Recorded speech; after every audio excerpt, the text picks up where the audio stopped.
Salut les amis de la data, aujourd'hui nous allons poursuivre avec notre projet pour la prédiction des salaires des employés. Donc c'est une application de machine learning pour la prédiction des salaires des employés. Alors très rapidement on va faire un petit rappel, ce qu'on avait vu la fois passée. Donc vous voyez ici nous avons notre dataset qu'on avait effectivement visualisé, l'afficher au niveau de notre navigateur ici. Et ce que nous avons fait, c'est quoi? C'était tout simplement connecter notre base de données test2 avec le framework Streamlit que nous sommes en train de travailler pour le développement de cette application. Voilà, on a effectivement, nous sommes connectés ici sur l'instance par défaut qui écoute sur le port 27017.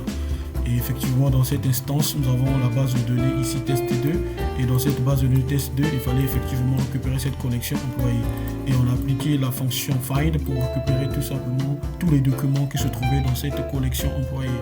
Et nous l'avons affiché en utilisant Streamlit avec la méthode de DataFrame. Et ici, vous avez l'employé. Voilà, très bien. Alors ici, ce que nous allons faire, c'est quoi? C'est effectivement poursuivre notre projet, cette fois-ci une étape très cruciale en data science qui est tout simplement l'analyse exploratoire de données.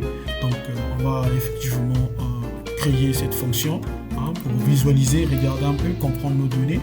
Alors très rapidement on va déclarer une fonction qu'on va appeler EDA si vous voulez d'une manière détaillée. Donc Exploratory Data Analysis. Donc,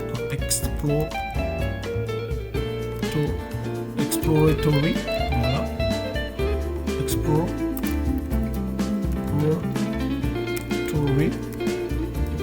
data analysis, voilà, très bien. Donc cette fonction n'aura pas de paramètres, bien sûr. Et ici, ce que nous allons faire, c'est quoi? Donc, avant de continuer avec cette fonction, nous aurons besoin de quelques bibliothèques que nous allons importer parce que je n'aimerais pas en fait réinventer la roue. On ne va pas réinventer la roue puisque déjà les bibliothèques qui existent pour l'analyse exploratoire de données, Python. Donc ce que je veux juste faire, c'est quoi? Importer ces bibliothèques et ensuite très rapidement l'appeler dans cette fonction Exploratory Data Analysis. Alors ici, je vais lancer mon invite de commande.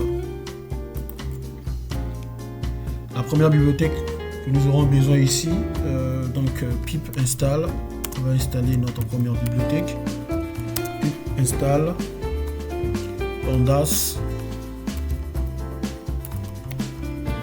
pandas-6 profiling. Voilà, c'est notre première bibliothèque qui consiste tout simplement pour l'analyse exploratoire de données, donc pour mieux comprendre nos données. Voilà, c'est cette bibliothèque que je vais installer premièrement. Donc vous validez par la touche entrée, moi je l'ai déjà installée. Et la deuxième bibliothèque ici, c'est quoi? C'est une bibliothèque que nous allons importer, c'est-à-dire le Streamlit pour le menu. On va effectivement créer un menu pour que ce soit beaucoup plus visible et puis une interface vraiment très intéressante pour les utilisateurs. Très bien. On va importer pip install Streamlit option menu. Voilà, donc pip install Streamlit option menu. Validé par la touche entrée et ça sera installé toujours d'une manière globale sur votre machine. Et la toute dernière bibliothèque que nous aurons besoin, c'est pip install cette fois-ci. Pip install ydata -6 profiling. Très bien, vous l'installez par la touche entrée et ça sera également installé d'une manière globale sur votre machine. Donc après avoir installé ces trois bibliothèques, on va effectivement revenir, donc je vais faire mon invite des commandes, revenir sur VS Code ici et l'importer. Donc from ydata, -8 profiling. Très bien. Import profile report.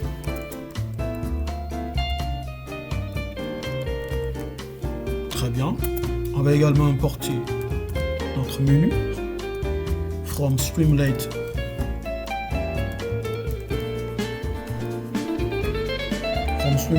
option menu, import option menu. Voilà, super. Nous allons également importer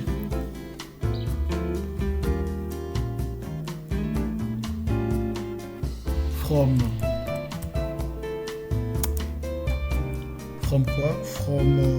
Streamlit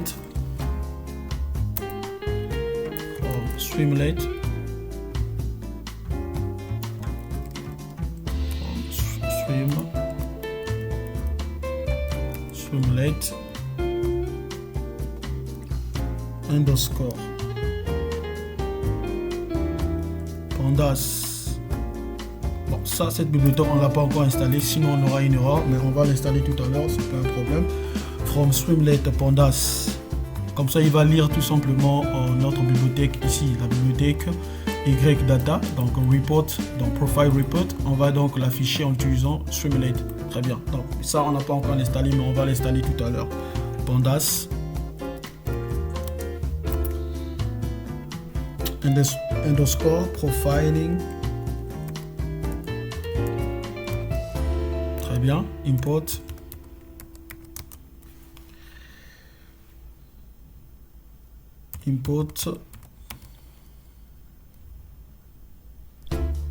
Donc on va importer, je l'ai mis deux fois, import st underscore profile. Très bien. Report. Très bien. Donc ça, il faut l'installer, cette bibliothèque là. Donc je vais effectivement lancer la vie de commande pour qu'on puisse pas avoir l'erreur, hein. Voilà. Donc ce que vous allez faire, c'est quoi? C'est très simple. Pip install Streamlit. Cette fois-ci tiré de 6 pandas tiré de 6 encore profiling. Voilà. Et vous validez par la touche entrée. Et ça sera également installé d'une manière globale sur votre machine. Très bien. Moi j'ai déjà installé. Donc on revient ici sur VS Code. Alors dans cette méthode, comme je vous disais, donc on va effectivement, moi je verrai effectivement faire l'analyse exploratoire de mes données pour effectivement mieux comprendre mes données. Alors ici, revenons sur cette fonction getData. Ce que je vais faire ici, j'aimerais effectivement renvoyer tout simplement mes données. Donc je vais commenter cette ligne. Je commente cette ligne. Très bien.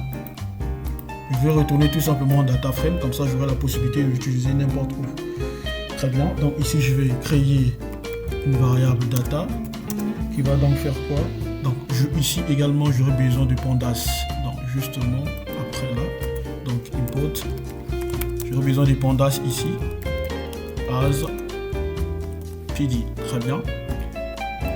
Donc ici je fais appel à pandas, comme ça il va, voilà.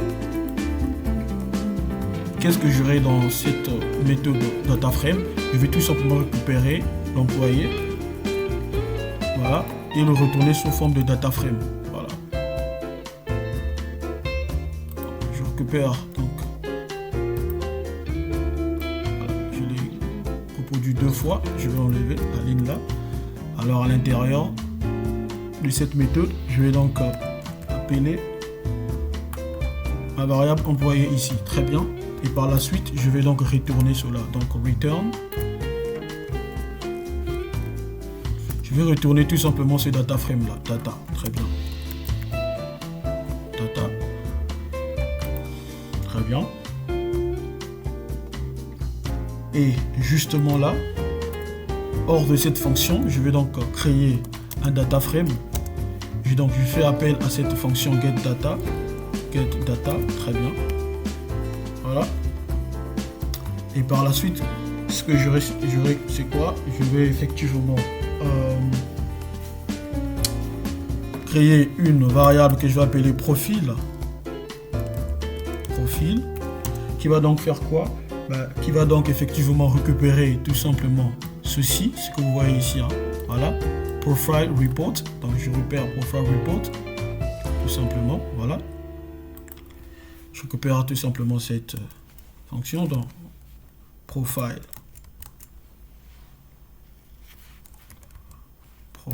Excusez-moi, profile report. Voilà, je l'appelle. Très bien. Et à la ligne, c'est que j'aurai quoi? Dans profile report, donc attend tout simplement le data frame. Donc je vais effectivement injecter ce data frame, voilà, dans profile report. Et par la suite, ce que j'aurai quoi? Je vais appeler, cette fois-ci je dois lire tout simplement mes données là, c'est-à-dire ce profile report ici, en utilisant tout simplement la fonction, cette fonction, hein, si vous voulez bien, cette méthode là, si vous voulez bien, st profile report, voilà, en utilisant Streamlit bien sûr. Donc st profile report, et donc du coup je récupère le profil et je vais donc l'injecter dans cette méthode ici, dans cette méthode st profile report comme paramètre. Voilà, profile, excusez-moi, voilà, tout justement ici, profile. Très bien, super. Alors par la suite, ce que je veux, c'est quoi? Moi j'aimerais effectivement avoir un menu, donc je vais créer un menu justement au-dessus de cette fonction getData. Je vais donc créer un menu, donc with st.sidebar,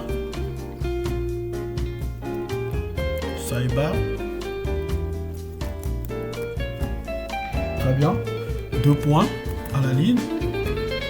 Donc je vais créer une variable selected que je vais contrôler après. Selected,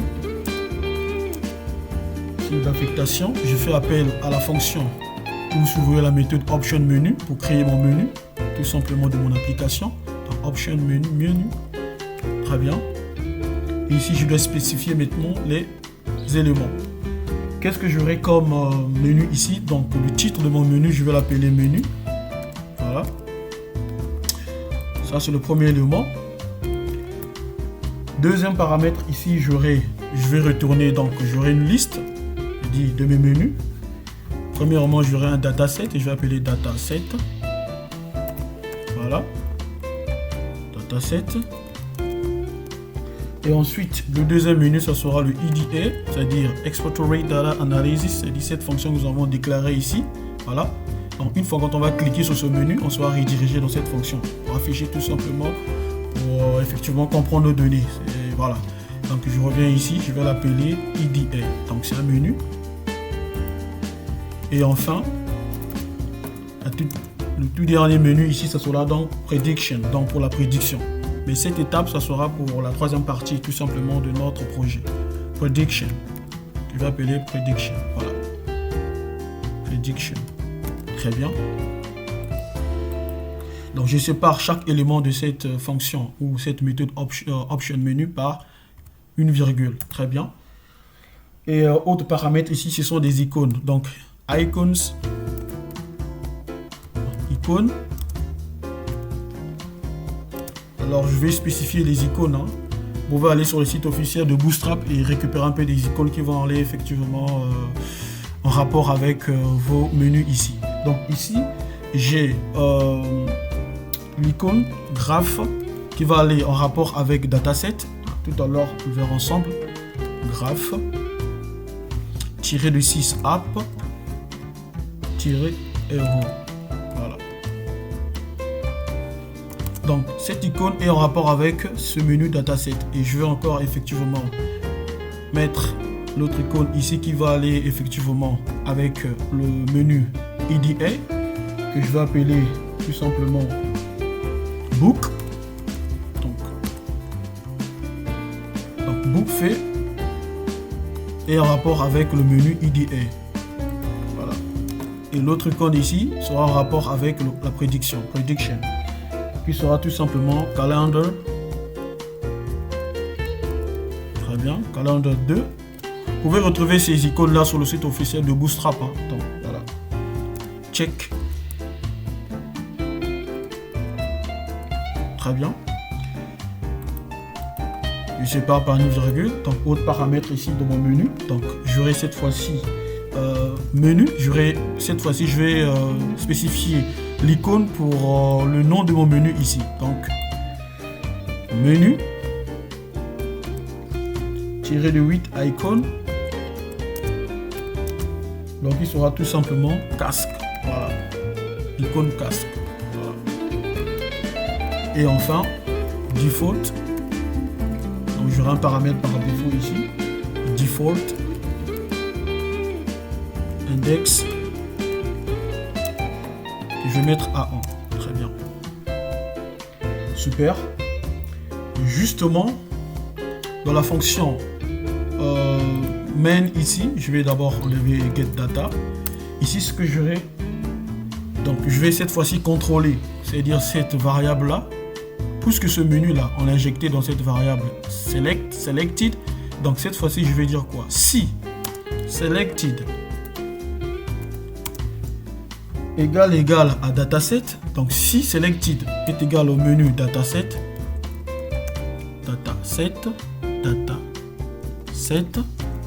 bah écoute, tu m'en renvoies tout simplement le dataset, donc tu vas l'afficher, mon dataset. Donc ici je fais appel à st, à Streamlit, avec la méthode dataframe. Voilà. Et ici, il attend comme, si vous voulez bien, paramètre le get data. Voilà. Get data. Très bien. Qui est tout simplement cette fonction-là, qui est en train de retourner notre dataset ici. Get data. Voilà. Et cette fois-ci, else if, voilà. Selected égal à IDA. Donc cette fois-ci, si selected égal à IDA, bah écoute, tu vas me renvoyer cette fois-ci la fonction là, exceptory data analysis. Donc c'est cette fonction que je vais maintenant renvoyer. Donc je copie, voilà. 2 points, je reviens ici, je renvoie la fonction. Très bien.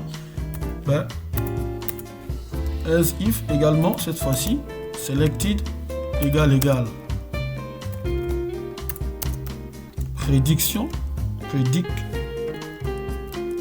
prediction, donc voilà, 2 points. Cette fois-ci, il doit me renvoyer la prédiction, mais je n'ai pas encore créé cette fonction là, donc très rapidement je vais créer cette fonction, mais on va pas effectivement aller dans les détails puisque ça sera réservé pour la toute dernière partie, la troisième partie de notre projet.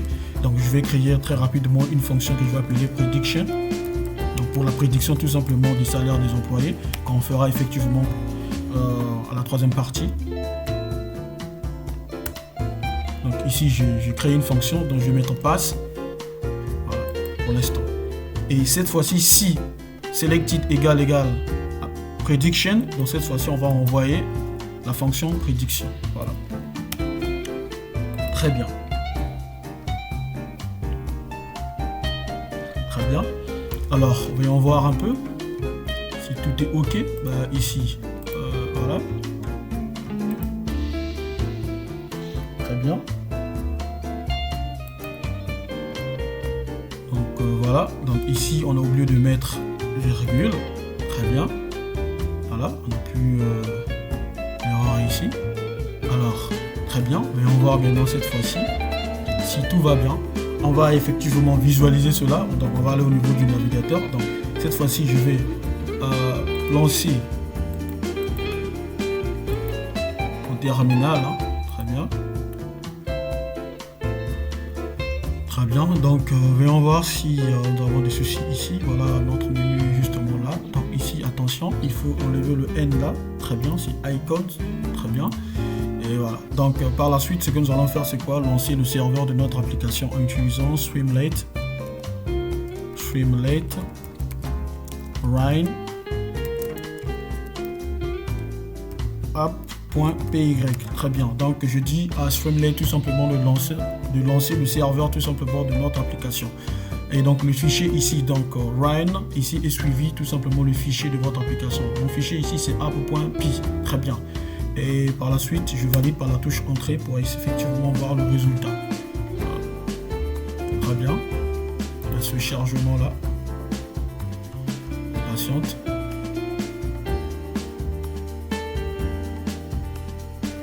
Donc là on patiente. Très bien. Et voyez-vous, nous avons notre application ici. Très bien. Donc voilà, ici je vais enlever le dataset là, c'est très magnifique. Je reviens sur le dataset. Donc j'ai deux datasets ici. Donc je reviens au niveau de mon de VS Code ici. Je vais enlever ce message. Voilà, dataset. Je vais donc couper tout ceci et le ramener justement là. Voilà. Très bien, justement là. Super. Et revenons. On va donc rewrite ou bien write. Regardez, nous avons notre dataset ici. Nous avons nos informations. Et là, vous pouvez télécharger. Vous voyez le bouton là. Voilà, vous pouvez télécharger vos données sous forme en format CSV. Si je clique là-dessus, vous allez voir. Voilà, il me demande le nom. Vous pouvez mettre ça là où vous voulez. Je vais mettre ça par exemple dans téléchargement. Et vous pouvez appeler ça par exemple, voilà, employé. Pourquoi pas employé. Donc, employé. Voilà, data. Très bien. Voilà, vous l'enregistrez. Et là également sur notre dataset ici, vous pouvez faire une recherche. Si vous voulez par exemple des mâles, quelque chose comme ça. Mâles, voilà. Il va vous ramener des informations ici. Voilà. Vous validez par la touche. Regardez tout ça. Donc vous avez la possibilité de faire une recherche ici. C'est très bien. Et comme vous pouvez effectivement agrandir, voilà, cette interface là. Et regardez ce menu, c'est très intéressant, très intéressant. Nous avons ici le dataset et ici nous avons les EDA, ça veut dire Exploratory Data Analysis, donc analyse exploratoire de données. Je clique là-dessus sur ce menu, vous allez voir. Très bien, regardez ce que Pandas Profiling nous donne tout simplement comme information. Vous voyez, c'est une bibliothèque très puissante. Donc nous avons les détails ici, Overview. Regardez. Il nous donne les informations, les statistiques tout simplement de chaque élément ici, les number of variables, ça veut dire nous avons 7 variables ici. Ici le nombre d'observations, le nombre d'observations, regardez ici, 375 observations, d'autres lignes, en d'autres termes si vous voulez bien, ce sont des lignes. Voilà, le nombre de cellules manquantes, c'est-à-dire des lignes manquantes. Nous avons ici 0, vous voyez, ici il ramène sous forme de pourcentage, donc 0%. Regardez le nombre de lignes dupliquées. Regardez, 82 lignes dupliquées. Et ici, nous avons des nombres en termes de pourcentage des lignes dupliquées, donc 21,9%. Très intéressant. Voilà, voilà la taille en mémoire. Vous voyez la taille totale en mémoire ici que nous utilisons ici. C'est 20,6 kilobits. Voilà, kilobytes si vous voulez bien. Voilà, regardez ici. Et en moyenne, ici, nous avons 6,4 bits. Voilà. Bytes si vous voulez bien. Regardez les types de variables dont nous avons ici, supported, c'est-à-dire des variables qui ne sont pas supportées. Nous avons 4 ici. Les catégories, les variables catégorielles. Ici, nous avons 2 types de variables catégorielles. Et ici, nous avons une variable de type texte. Très bien. Et ouais, toutes les informations bien détaillées ici. Et ça nous permet tout simplement de comprendre nos données. Et ici, vous pouvez sélectionner une variable ici, par exemple âge. Il vous ramène toutes les informations. Regardez la variable âge ici. Toutes les informations. Donc en mémoire ici, la taille que nous avons utilisée ici en mémoire, c'est 3,1 kg. Donc voilà. Et en termes de pourcentage, 0,0%. Voilà. En termes de valeur ici, c'est 0. Regardez ce qu'il nous ramène. Et ici, nous avons une corrélation. Nous avons une matrice de corrélation. Regardez. On peut effectivement regarder education level. Entre education level, en une forte corrélation, c'est normal. Donc la corrélation est de 1 ici. C'est vraiment une très forte corrélation. Et on peut également regarder education level avec gender. On peut effectivement voir un peu ça, education level. Et la corrélation ici aussi forte, ça va, de 0,75, quand même très intéressant, c'est une forte corrélation. Et on peut aussi voir la corrélation entre gender avec education level. Oui, la même chose, 75 aussi, nous sommes autour de... Donc si on regarde ici, nous sommes autour de, voilà, un peu, voilà, autour de 75. Voilà, autour de 75, c'est quand même une forte corrélation, on peut dire. Et avec gender, effectivement, on a une forte corrélation. Voilà. Regardez ici des missing values, hein, des valeurs manquantes. Nous avons toutes les informations ici, voilà, de chaque variable. On peut effectivement l'afficher sous forme de matrice, si vous voulez bien. Voilà, nous avons toutes les informations. Regardez, c'est très intéressant. Et ici, il nous ramène les 10 premières observations. Regardez, les first rows, ça veut dire les 10 premières observations de nos données. Et tout comme on peut afficher les 10 dernières observations de nos données. Regardez ici, voilà, les informations sont là. Vous pouvez, voilà, jusqu'à la fin, jusqu'à salary, nous avons les 10 dernières observations. Regardez ici des lignes dupliquées. Il vous ramène tout simplement les lignes dupliquées de nos données. Hein, très intéressant. Et de chaque élément, regardez ici, cette variable ici, la ligne dupliquée ici, 40, mâle ici, donc cette information est dupliquée combien de fois? 8 fois. Ouais. Donc très intéressant, ça aussi, cette information est dupliquée combien de fois? 8 fois. Vous voyez, vous avez des détails tout simplement de chaque élément ici, voilà, de vos observations. Ah, très intéressant. Et là également, il est dupliqué combien de fois? 5 fois. Très intéressant, regardez tout ça. Regardez, voilà, c'est très intéressant. Alors ce que je vais faire, c'est quoi? Je peux effectivement afficher des alertes. Hein. Ici c'est en anglais, bon, pour essayer un peu d'être beaucoup plus cool. Donc je vais ramener ça en français. Regardez la traduction. Qu'est-ce que ça nous donne? Je reviens ici. Alerte. L'ensemble de données comporte ici 80, soit un total de 21,9%. Donc des lignes en double. Regardez ici. Le taux tout simplement des lignes en double. Nous avons un taux de 21,9%. Hein. Education level est globalement fortement corrélé avec gender. Ah, c'est ce que je vous disais tout à l'heure là. Regardez ici, il y a une forte corrélation entre ces deux variables là. Une corrélation, vous voyez, la corrélation ici est élevée. Gender est globalement fortement corrélé avec education level. Vous voyez, très intéressant. Ça pourrait nous aider lorsqu'on va effectivement développer notre modèle de machine learning pour effectivement voir quelles sont les variables pertinentes pour nous aider effectivement de bâtir notre modèle pour la prédiction des salaires des employés. Vous voyez, c'est très intéressant. L'ID ici, regardez ce qu'il dit par rapport à l'ID. L'ID est un type non pris en charge. Vérifier s'il nécessite un nettoyage ou une analyse plus approfondie. Voilà, c'est ce qu'il nous conseille. Ouais, très intéressant. Il y a même des conseils ici. Dans âge, ici, la variable âge est un type non pris en charge. Vérifier s'il nécessite un nettoyage ou une analyse plus approfondie. Ah mais c'est normal, sur au moins il n'a pas effectivement récupéré le type de l'âge ici. Parce que quand en regardant ici, regardez, en regardant les âges, si je reviens ici dans base de données, hein, voilà, regardez. Ici, normalement, nous avons des entiers. Mais par contre, ici, il nous fait comprendre qu'il y a un problème qui se passe ici. Voilà, je vais revenir. Ici, vous voyez des informations en français, c'est normal parce que j'ai traduit la page, il n'y a pas de problème. Donc, je reviens dans alerte ici et voilà. Donc ici, il faut effectivement faire ce qu'on appelle le data preprocessing. C'est très intéressant pour essayer un peu de convertir, pour dire tout simplement que voilà, l'âge, c'est une variable de type, par exemple, entier. Alors, ça sera très intéressant lorsqu'on va aborder le data preprocessing pour effectivement faire une analyse vraiment approfondie sur cette variable-là. Regardez également ici les années d'expérience. Regardez ici. Est un type non pris en charge. Vérifier s'il nécessite un nettoyage approfondi également. Donc ça, il faut effectivement tenir compte de ça lors du data preprocessing.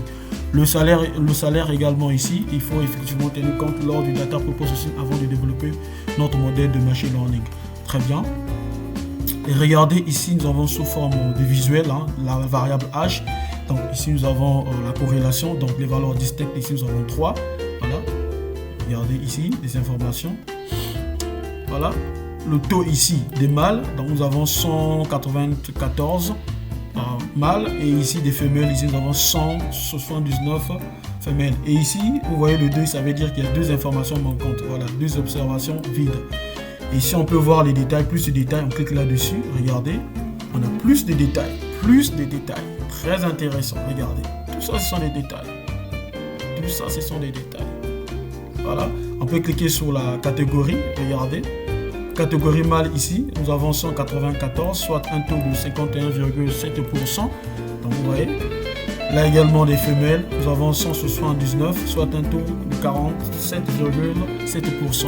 Et ici le 2, c'est tout simplement pour dire que non, il y a 2 lignes manquantes. Voilà, soit un taux de 0,5%.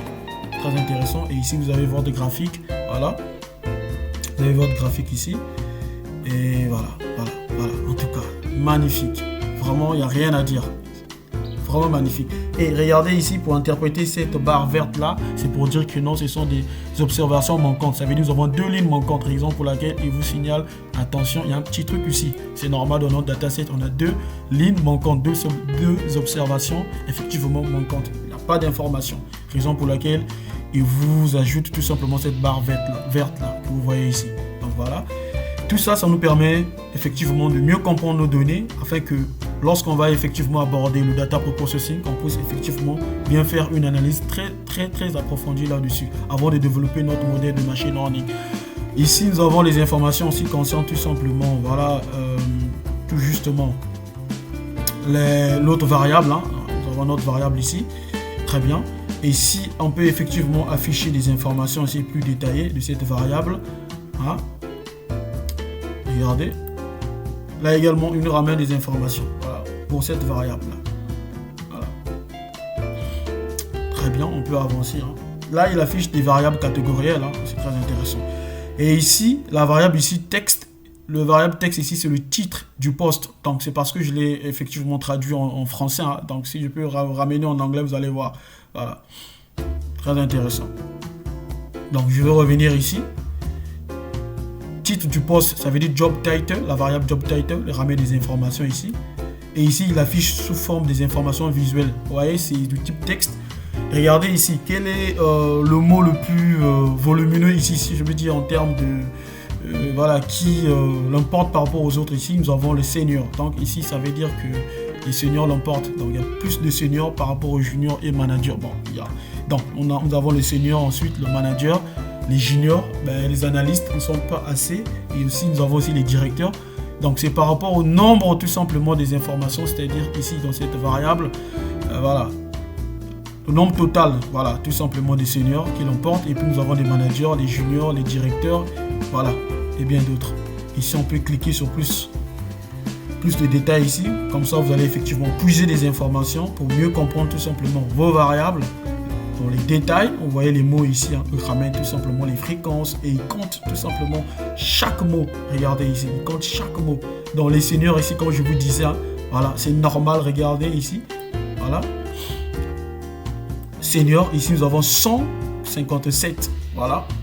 Voilà pourquoi ici nous avons un taux de 14,4%. Donc le senior ici l'emporte par rapport au directeur, hein, voilà, senior, directeur, junior, etc. Donc, voilà, très intéressant. Voilà, vous avez vos informations ici, beaucoup plus détaillées. Voilà, très intéressant. Là, nous sommes en train de comprendre tout simplement nos données. Donc, là également, vous avez la corrélation de chaque élément, les informations manquantes. Voilà, les échantillons, vous pouvez le voir ici. Très bien. Voilà ce que je voulais effectivement partager avec vous sur cette étape, la deuxième partie tout simplement de notre projet. Hein, c'est très intéressant pour vous effectivement l'exploiter et vous allez voir ce que ça donne. Voilà. Donc si je clique sur prédiction, ben, bien sûr on n'aura rien puisque dans cette fonction prediction, il n'y a rien. Donc vous voyez, si on regarde ici, on a dit pass, on n'a pas d'information ici, on n'a rien développé. Donc ça, c'est pour la troisième partie qu'on va effectivement développer un modèle de machine learning pour la prédiction. Voilà. Donc, restez abonnés. N'oubliez pas d'activer la cloche de notification pour ne pas rater nos prochaines vidéos. Voilà. Donc, la fonction prediction pour la prédiction tout simplement des salaires des employés, on va réserver ça pour la troisième partie de notre projet. Merci si vous avez aimé. Voilà. Dites-le moi dans les commentaires. S'il vous plaît, partagez. Merci. Au revoir.